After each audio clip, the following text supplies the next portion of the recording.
this is Vivica Williams, and you're watching Head to Head.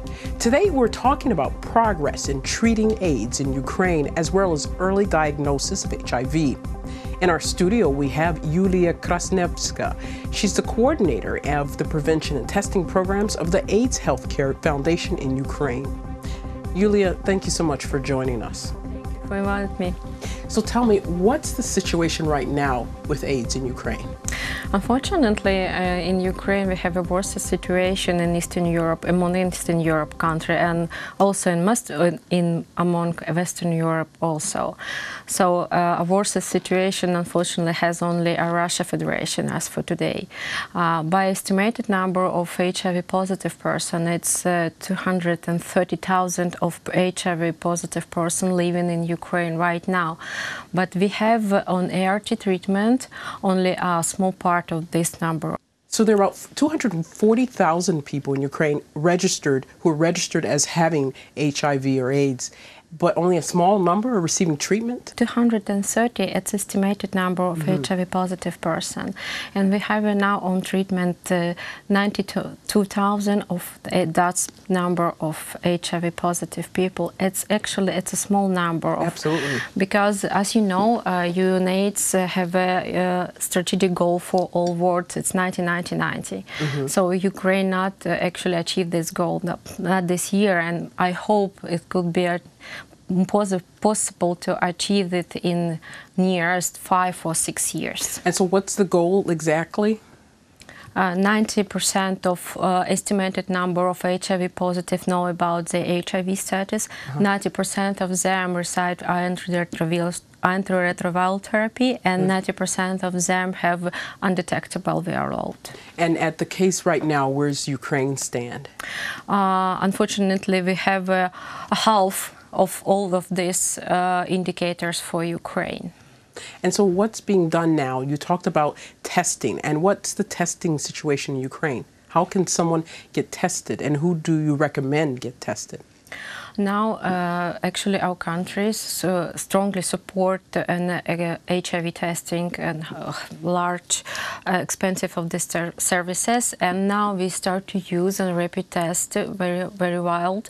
In many of type of facility can provide HIV testing not only in healthcare facilities but also in the community levels. And we test the people who need to be tested, ask about the testing. So it's not mean we tested only K populations group. We also tested patients in medical facility who need to be tested because of HIV indicator conditions. And we increase in awareness among medical workers and more attention to these patients who have these indicator conditions and need to be tested.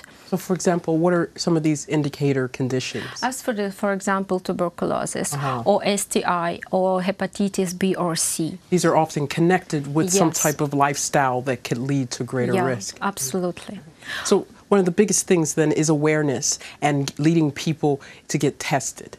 Not only linked to get tested, but also linked to care for HIV positive person, because you know that is very important part of our program, that all HIV positive persons should to be linked to HIV care, because testing, it's for nothing, it's only for statistics.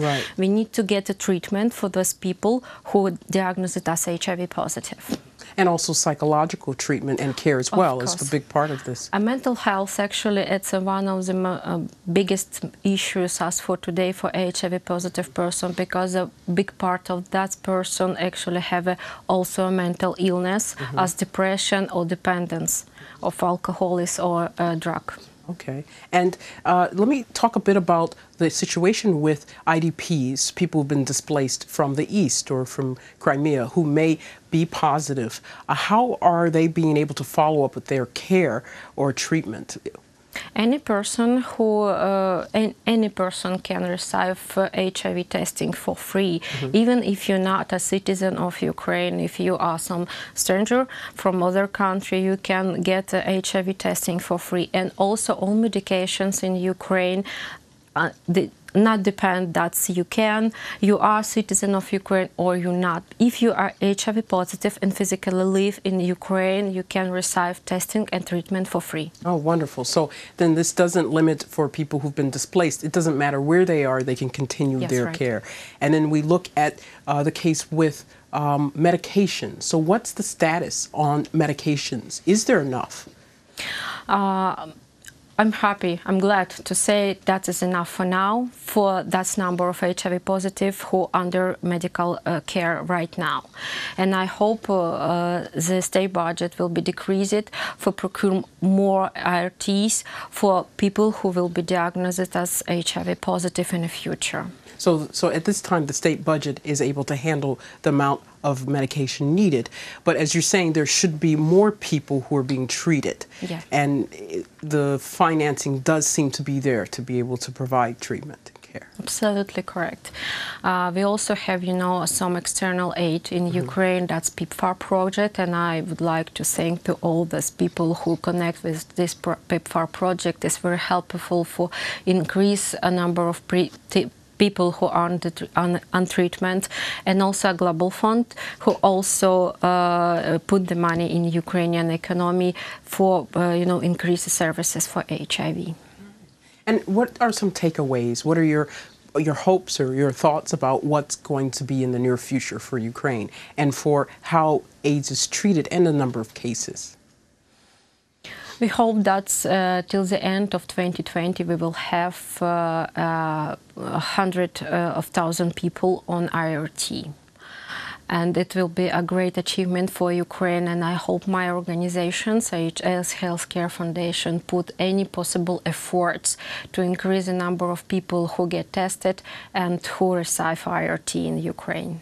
Well, thank you so much for joining us today. Thank you. Today we spoke with Yuliia Kvasnevska, Coordinator of Prevention and Testing Programs from the AIDS Healthcare Foundation in Ukraine. Thank you for watching.